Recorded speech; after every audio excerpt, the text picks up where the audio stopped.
আসসালামু আলাইকুম। এই মুহূর্তে আমি আছি যশোরে। আপনারা সবাই জানেন যশোর কিন্তু খেজুরের রসের জন্য বিখ্যাত দেশ জুড়ে। সো আমার হাতে দেখতে পাচ্ছেন এক কলসি খেজুরের রস। একটু কাছে আসবো কিনা আমি সবাই একটু দেখাতে চাই। এই যে রসটা একদম তাজা রস, ফ্রেশ রস, এই মাত্র গাছ থেকে নামানো হয়েছে এবং আমি এক গ্লাস খাবো। তার আগে একটু আপনাদের সাথে আলাপ করে নিই। মানে এই যে বিষয়টা, সকালবেলা ঘুম থেকে উঠে খেজুরের গাছ থেকে খেজুরের রস পেড়ে খাওয়ার যে মজাটা, সেটা আসলে আপনারা সবাই বুঝতে পারছেন কতটা আনন্দের, কতটা ভালো লাগার। সো আমার ইচ্ছে ছিল, আজকে ইচ্ছে পূরণ হয়ে গেল। আপনাদের সবাইকে খেজুর রসের দাওয়াত। সবাই ভালো থাকবেন।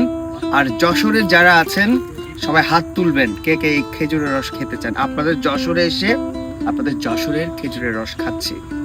সো খুব আরাম পাচ্ছি, ভালো লাগছে। Thank you so much Nahid এবং নাহিদের টিমকে আমাদেরকে এত সকাল সকাল এই খেজুরের রস অ্যারেঞ্জ করে দেওয়ার জন্য। অনেক অনেক ভালোবাসা এই ছোট ভাইগুলোর জন্য।